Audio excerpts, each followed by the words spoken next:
Rétrospective de la semaine, mesdames, messieurs, bonsoir. Le président de la République a séjourné cette semaine dans la province du Congo central. Durant les 5 jours passés dans cette province, Joseph Kabila Kabange a inauguré respectivement le forage offshore Nuada de la société Perenco à Mwanda. Un appareil qui permettra d'atteindre par an 2 millions de barils. Mais aussi l'immeuble du gouvernorat du Congo central. Cet hôtel du gouvernement provincial de 3 étages et une trentaine de bureaux a été construit sur fonds propres du gouvernement provincial du Congo central. Et puis Kinshasa a abrité le 13 février la tripartite RDC-RC Angola au Palais de la Nation. Les 3 chefs d'État réunis ont évalué la situation générale de la région de Grand Lac et en RDC en particulier. La tripartite a ainsi condamné toute accession au pouvoir par la violence et a appelé toutes les parties prenantes au processus électoral en RDC à la retenue. Et au cours de cette semaine qui s'achève, Jacob Zuma a démissionné de la présidence de la République sud-africaine suite à la décision de son parti, l'ANC, de le démettre de ses fonctions. Tout en n'étant pas d'accord avec la position de son parti, Jacob Zuma a quitté le pouvoir pour le respect du combat de l'ANC, mais aussi pour l'estime du peuple sud-africain. La République démocratique du Congo vient de réaliser une avancée notable dans l'accroissement de sa production pétrolière avec comme conséquence d'accroître également les recettes de ce secteur. Une avancée rendue possible grâce à une nouvelle acquisition de la société Perenco qui n'est autre que son appareil de forage offshore appelé Nuada. Le président de la République, Joseph Kabila Kabange, a personnellement été témoin de la mise en service de ce plateau de forage le samedi 10 février 2018 à Mwanda, dans la province du Congo central. Hôte du jour, le gouverneur de province, Jacques Mbadou Sitou, a salué cette nouvelle acquisition de Perenco en ce qu'il va permettre de booster la production pétrolière qui stagnait depuis plusieurs années. Il en a remercié le président de la République pour sa vision managériale, mais aussi pour son rôle historique dans l'instauration de la paix et son engagement du pays sur la voie de l'émergence. Avant toute chose, nous rendons grâce à Dieu, maître des temps et des circonstances, qui nous a gratuitement renouvelé ce matin le souffle de vie et qui a permis de nous retrouver ce jour en ce beau cadre de Perenco pour assister à l'inauguration de l'appareil de forage offshore Nuada. En second lieu, il nous a permis d'exprimer nos hommages les plus différents au président de la République, chef de l'État, père de la Troisième République, pour son rôle ô combien historique dans l'instauration de la paix, de la démocratie et de l'engagement irrécusable de la République démocratique du Congo, notre cher et beau pays, dans la voie de l'émergence. Selon les explications du directeur général de Perenco, le Nuada est un appareil unique capable de travailler près de la côte dans des eaux peu profondes. En effet, la profondeur du bassin pétrolier à exploiter varie entre 3 et 30 mètres, là où d'autres appareils peuvent s'enliser. Autre spécificité, le Nuada est un appareil de type jack-up, c'est-à-dire une plateforme auto-élévatrice mobile qui se compose d'une coque flottante munie d'un certain nombre de jambes mobiles et capable d'élever sa coque au-dessus de la surface de la mer. La hauteur de ces jambes est de 100 mètres pour une dimension de la plateforme de 40 mètres de largeur contre 80 mètres de longueur. Sa capacité de forage peut aller jusqu'à 10 km de profondeur. Le Nuada est un investissement qui pèse plus de 70 millions de dollars américains. Il va permettre à Perenco d'accroître sa production pétrolière jusqu'à 5000 barils par jour, soit 2 millions de barils par an. Pour cette année, le nouvel appareil doit réaliser 11 interventions sur les puits existants. Tout en remerciant le chef de l'État pour son attention et les facilités qu'il ne cesse d'accorder à la société qu'il dirige, le directeur général de Perenco a fait savoir que cette aventure partagée va encore durer longtemps parce qu'il croit en la RDC. 20 nouveaux puits à terre devaient bientôt entrer en exploitation, tandis que d'autres projets de valorisation des ressources gazières sont en cours pour la production d'au moins 100 MW d'énergie électrique au profit de l'entreprise et surtout de la population locale. Pour sa part, le ministre des Hydrocarbures, Emengoy Mukena, a fait savoir que cette cérémonie inaugure une série de nouveaux rendez-vous de mise en valeur des ressources pétrolières et gazières de la RDC. Après avoir survolé l'énorme potentiel pétrolier du pays, déjà identifié dans 24 de 26 provinces, il a fait savoir que son ministère a travaillé 2 ans durant sur les opportunités d'investissement du secteur pétrolier au regard de la nouvelle loi du 1er août 2015. L'inauguration de la plateforme NUADA va être suivie du lancement prochain des activités de la cuvette centrale avec la société Comico sur les blocs 1, 2 et 3 et en Ituri dans le Graben Albertine avec le groupe Total pour le bloc 3. Le président de la République a procédé à l'inauguration ce mardi 13 février 2018 à Matadi du nouvel hôtel du gouvernement provincial du Congo central. La cérémonie s'est déroulée sur le parvis de ce nouveau bâtiment construit sur le site de l'ancien datant de l'époque coloniale et devenu vétuste. Le chef de l'État, qui accompagnait la délégation du gouvernement central, parti avec lui de Kinshasa la semaine dernière, a été accueilli par le gouverneur Jacques Mbadou Sitou, mais aussi une foule compacte. Le ministre provincial des infrastructures a fait une brève description de ce nouveau bâtiment et indiqué l'usage auquel il est destiné, à savoir abriter les services administratifs de la province. Joseph Kabila a ensuite été conduit dans une visite guidée des installations de cet immeuble de 3 étages avec une trentaine de bureaux construits sur fonds propres du gouvernement provincial pour un coût global de 3 250 000 $ américains. Outre le bureau du gouverneur et l'ensemble de son cabinet, le nouveau gouvernorat du Congo central loge aussi le vice-gouverneur, le ministre près le gouverneur chargé des finances,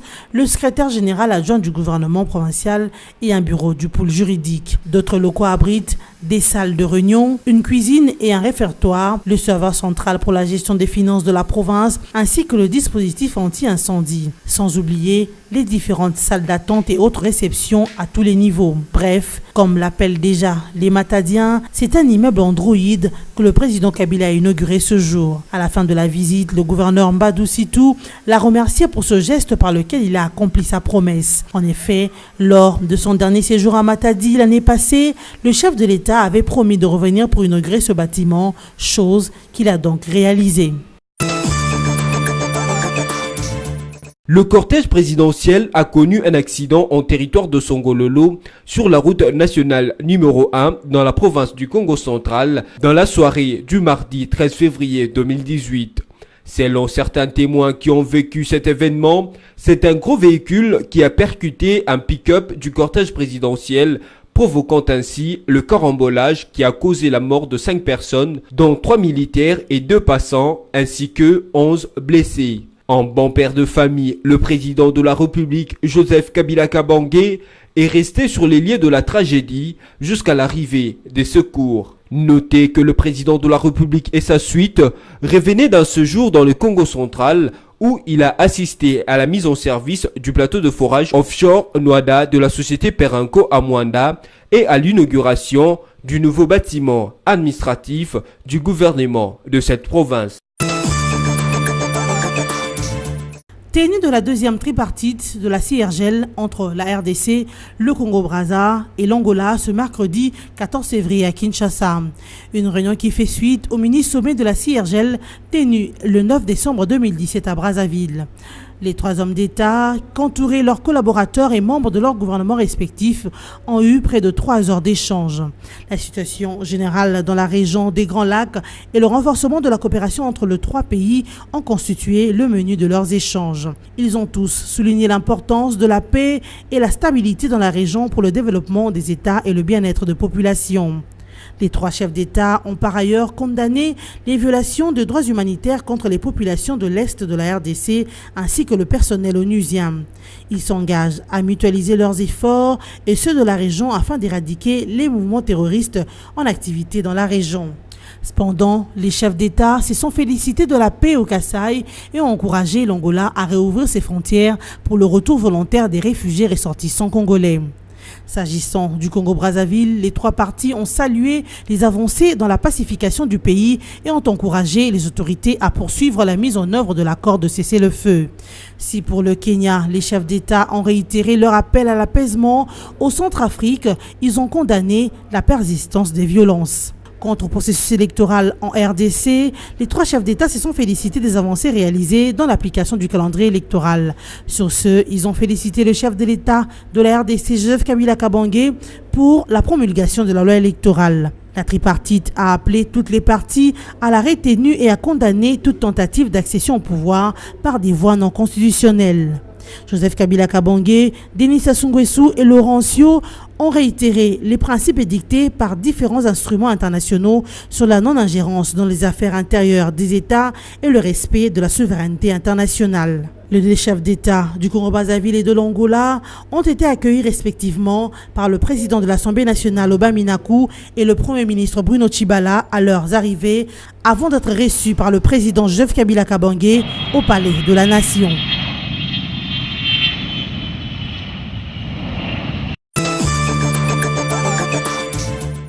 Maître Jean-Bouyou Luyongola a été officiellement nommé conseiller spécial du chef de l'État en matière de sécurité.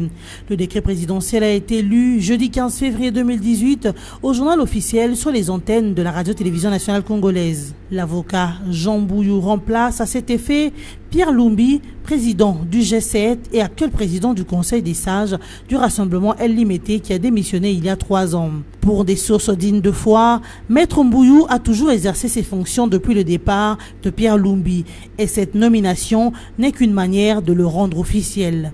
En nommant Jean Bouyou au poste de conseiller spécial, Joseph Kabila tourne définitivement la page Pierre Lumbi qui a quitté ce poste, mais aussi la majorité présidentielle il y a de cela 3 ans.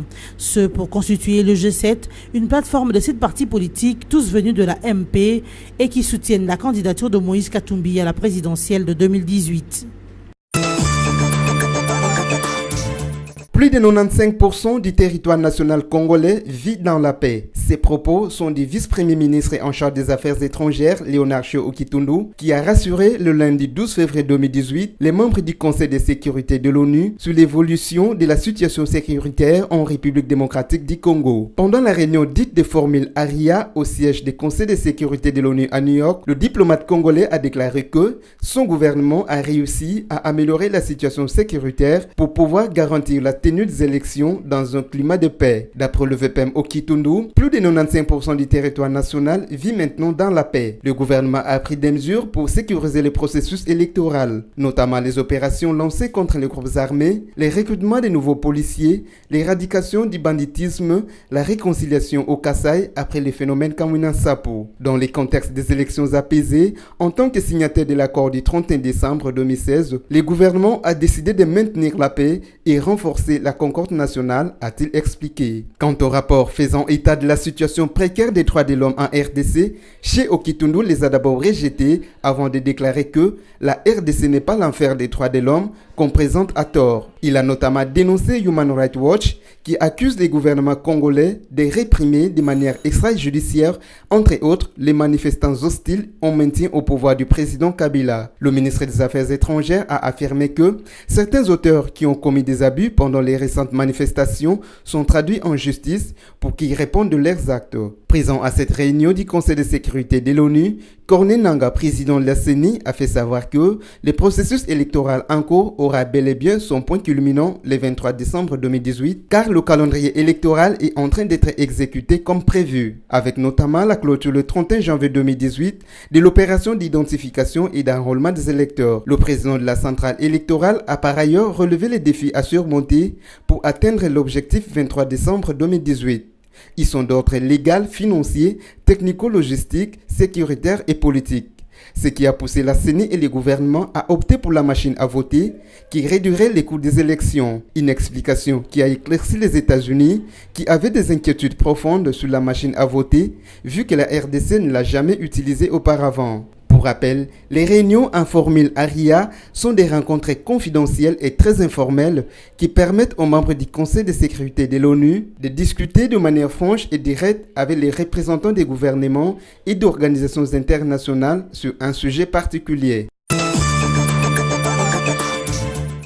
Sans la machine à voter, il n'y aura pas d'élection le 23 décembre 2018 en RDC. Telle a été la réaction du président de la Commission électorale nationale indépendante, Corneille Nangaa, le mardi 13 février 2018. Cette réaction a été faite suite à la position prise par les États-Unis en s'opposant au système électronique de vote pour la triple élection prévue le 23 décembre 2018 en RDC. Les États-Unis font valoir un risque colossal et souhaitent les recours au bulletin papier pour qu'il n'y ait pas de doute sur les résultats. Les élections du 23 décembre 2018 se feront avec la machine à voter, a déclaré au téléphone depuis New York Corneille Nangaa. Il a en outre expliqué que s'il faut recourir au bulletin papier, les élections devaient être organisées en juillet 2019. Les patrons de la centrale électorale a clarifié que les élections en RD Congo ne sont pas une affaire des États-Unis ou du Conseil de sécurité de l'ONU. La CENI attend faire respecter son indépendance vis-à-vis de ses partenaires nationaux et internationaux. De son côté, le porte-parole du gouvernement congolais, Lambert Mende Omalanga, a lui aussi expliqué qu'il ne suffit pas de dire que la machine est mauvaise, mais plutôt proposer une solution à la place, notamment combien vous mettez sur la table pour l'organisation de ces élections. Il revient à la CENI de prendre la décision qui lui convient. Personne n'a le droit de donner des injections à cette institution qualifiée, a ajouté Lambert Mende Omalanga. De retour à Kinshasa, le patron de la Commission électorale nationale indépendante, Corneille Nangaa, a atterri le mercredi 14 février 2018 dans la soirée à l'aéroport international d'Ndjili. Il revenait de New York où il a été invité par les conseils de sécurité de l'ONU pour présenter l'état d'avancement du processus électoral en RDC. Pour les patrons de la centrale électorale, le mot maître est donné à retenir de cette rencontre est que le 23 décembre 2018, les élections seront organisées en RDC. Pour le reste, nous avons aussi eu l'occasion d'avoir les avis des uns et des autres en termes de conseils sur l'organisation du processus. Ceci dit, nous avons encore beaucoup de travail et nous l'avons mentionné, les défis qui sont devant nous. Nous devons communiquer, nous devons apprendre aux gens comment cela va se passer. Nous devons faire en sorte que tout le monde adhère. Et entre-temps, c'était aussi l'occasion de leur dire que le pouvoir organisateur des élections en République démocratique du Congo, c'est la Commission électorale nationale indépendante, qui est indépendante et qui attend rester indépendante envers toutes les parties prenantes. Les avis et les conseils des uns et des autres sont donc les bienvenus. Entre-temps, les débats politiques qui se dégagent autour de la question, autour du processus, nous les saluons en disant tout de même que nous tous, nous avons les yeux rivés sur la date du 23 décembre. Et nous allons voter le 23 décembre. C'est l'essentiel des messages que nous avons donnés là-bas. À part les conseils de sécurité de l'ONU, Corneille Nangaa a eu à participer à une série de travaux techniques avec la Fondation internationale pour les systèmes électoraux à Washington afin d'examiner aussi l'arrivée des experts qui vont devoir venir en assistance électorale. Une confusion semble planer actuellement sur les responsabilités et les compétences dans le travail de décryptation du climat politique en vue des élections apaisées. Une certaine opinion tend en effet à renvoyer cette responsabilité au président de la République. L'accord politique de la Saint-Sylvestre est pourtant clair à ce sujet puisqu'il répartit les tâches et les compétences à diverses institutions pour toute la période préélectorale et électorale jusqu'à l'installation effective du nouveau président à élire. Pour le cas du climat politique, le chapitre 6 de l'accord en rapport avec les mécanismes de suivi de sa mise en œuvre et du processus électoral évoque la mise en place d'une institution d'appui à la démocratie et qui a pour rôle le suivi de cette mise en œuvre. Le même chapitre identifie cette institution par la dénomination Conseil national de suivi de l'accord, CNSA en sigle. Cette institution est composée de 28 membres dont la SANCO qui cependant n'y siège pas encore. L'accord du 31 décembre 2016 évoque également l'institution d'une commission de hauts magistrats chargés d'examiner minutieusement et au cas par cas les différents dossiers des prisonniers politiques et d'opinion des bénéficiaires de la dernière loi d'amnistie et qui sont encore en détention, ainsi que les exilés et réfugiés politiques répertoriés sur une liste en annexe. Pour le cas spécifique de Joe Ndongala par exemple, les signataires de l'accord de la Saint-Sylvestre avaient confié à la SANCO la charge de prendre des initiatives pour une solution appropriée et satisfaisante. Même tâche pour la même Sanco en ce qui concerne Moïse Katumbi et Jean-Claude Mouyambo. Cette organisation de l'Église catholique au Congo a en effet été engagée à poursuivre ses bons offices auprès de toutes les autorités concernées pour le suivi et la résolution effective des cas dits emblématiques. Les partis signataires, en dehors de la majorité présidentielle, demandent même à la commission de hauts magistrats de se dessaisir de ce dossier. Dans ces conditions, les signataires de l'accord du 31 décembre 2016 ont relégué au second plan l'article 87 de la Constitution qui donne compétence du chef de l'État le pouvoir d'exercer son droit de grâce, de rémission, de commutation ou de réduction de peine. Aujourd'hui, le suivi du travail de décrispation politique revient au CNSA ainsi qu'à la SENCO pour des cas spécifiques. En conséquence, il est illogique de mener les manifestations de pression sur la personne du président de la République alors que les responsables premiers de ce rôle de décrispation politique sont bien connus, à savoir le CNSA et la SENCO. Et de ce même fait, la SENCO devrait participer activement à l'application de l'accord du 31 décembre 2016 en commençant par prendre son siège au CNSA dont elle est membre conformément aux prescrits du même accord. Le temps de la justice n'est pas celui des diplomates ou des politiciens.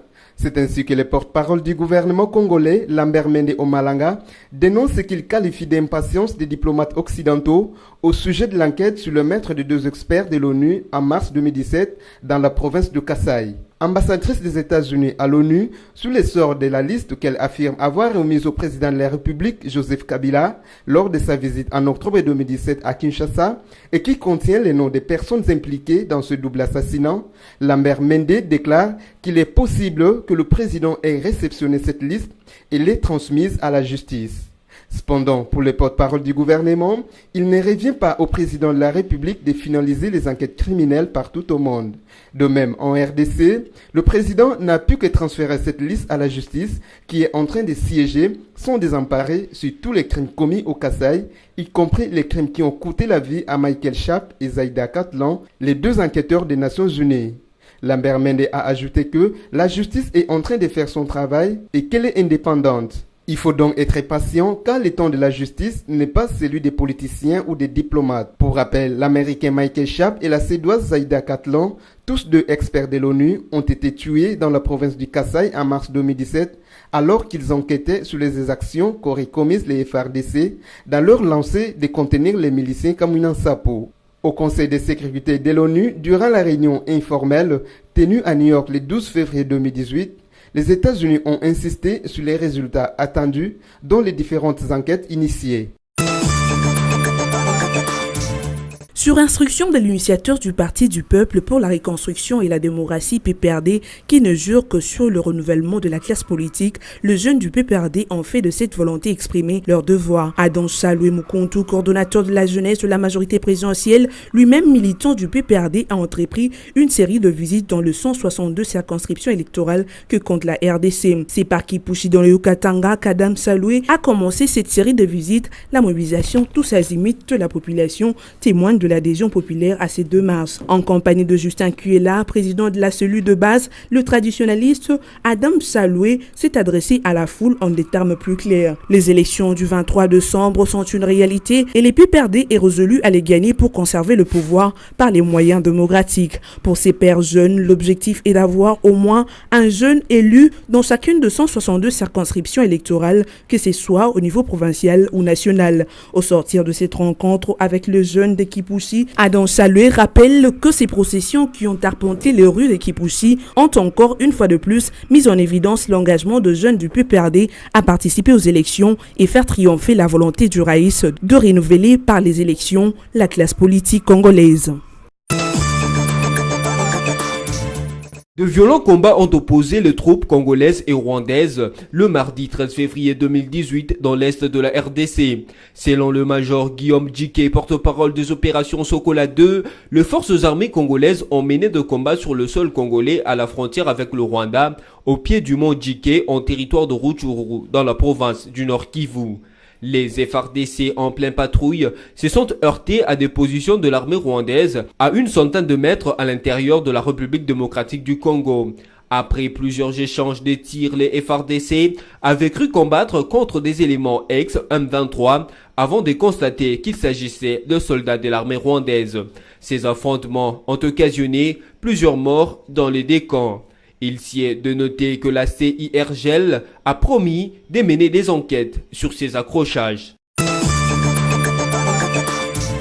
Radio et sport, c'est le thème de la Journée mondiale de la radio, célébrée chaque 13 février de l'année. La Journée mondiale de la radio a pour but la mise en relief de la puissance de la radio comme plateforme pour l'éducation et la liberté d'expression, ainsi que son rôle vital dans la réponse aux crises et aux catastrophes. Célébrée le 13 février de chaque année partout dans le monde entier avec un thème. Pour cette année, le thème retenu est Radio et sport.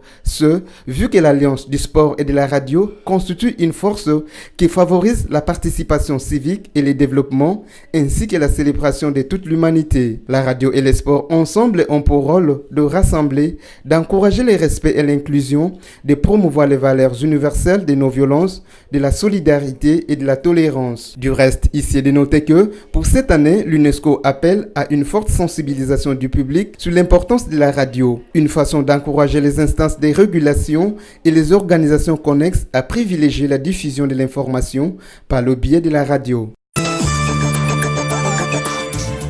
Le 14 février de chaque année est considéré dans de nombreux pays comme la fête des amoureux. Les couples en profitent pour échanger des mots doux et des cadeaux comme preuve d'amour, ainsi que les roses rouges qui sont considérées comme l'emblème de la passion amoureuse. En fait, la journée de la Saint-Valentin est importante parce que elle permet aux amoureux de se témoigner de l'amour que l'un a pour l'autre. Moi, je me dis que pour cette journée, ils doivent, un couple marié ou même un couple qui est en voie de se marier peuvent se démontrer de l'amour en offrant une petite fleur ou un petit cadeau à son conjoint ou à sa conjointe pour témoigner ne serait-ce que son amour en cette journée. Je pense que c'est une journée très très très importante pour les amoureux et je pense qu'elle n'est pas satanique. C'est une journée qu'on doit commémorer et je suis vraiment de cet avis. La célébration de la Saint-Valentin dépend d'une culture à une autre et offre aux parents une occasion de discuter avec leurs enfants sur les âges abusifs des sexes et ses inconvénients. Tout dépend d'une culture à une autre. La culture traditionnelle où depuis les départs, on a gardé, par exemple du côté habillement, c'est les rouges-noirs qui prônent. Dans le pays comme la France, c'est la vente des fleurs à ceux qu'on aime, on remet les fleurs à ceux qu'on aime. Dans notre pays, c'est parfois, il y a un petit dérapage dans la mesure où ce sont les débits des boissons qui sont remplis et puis il y a utilisation abusive du sexe. Alors c'est ce qui est déconseillé. Pour certains, cette fête des amoureux est une fête réservée aux mariés légalement et non aux mineurs qui profitent abusivement de cette journée. Dire à ceux-là qui ne sont pas encore mariés de ne plus trop se plonger dans cette fête. Normalement, c'est une fête qui est réservée spécialement à ceux qui sont mariés légalement.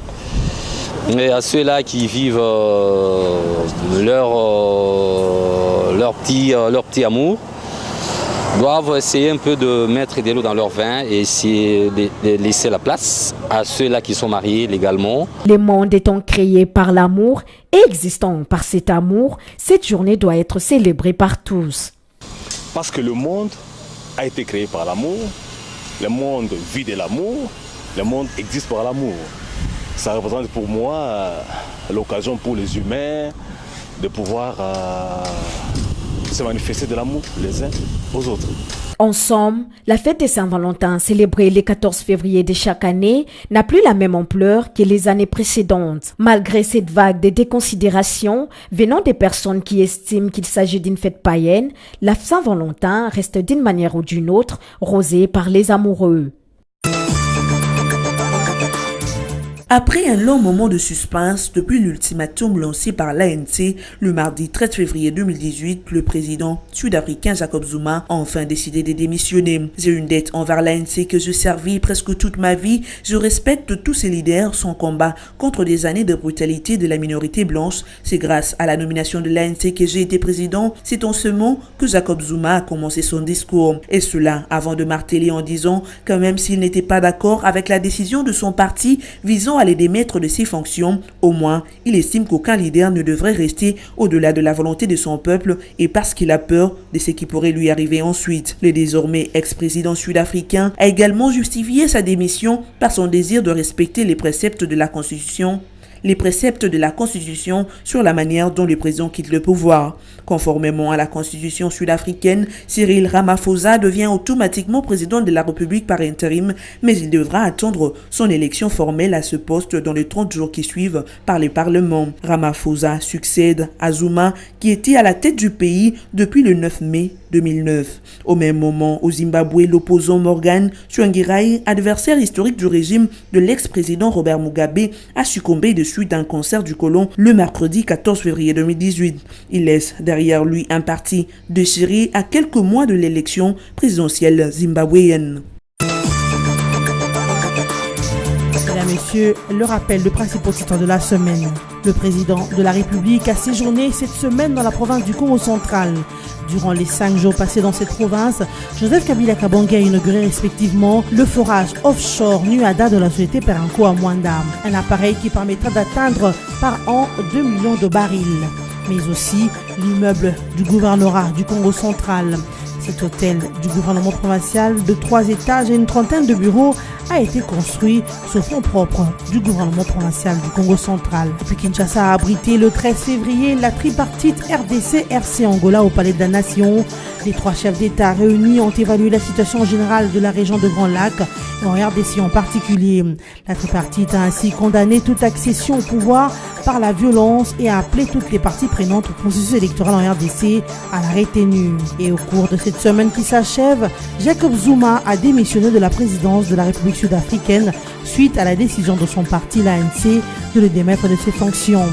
Tout en n'étant pas d'accord avec la position de son parti, Jacob Zuma a quitté le pouvoir pour le respect du combat de l'ANC, mais aussi pour l'estime du peuple sud-africain. Cette rétrospective tient à sa fin. Merci de l'avoir suivi.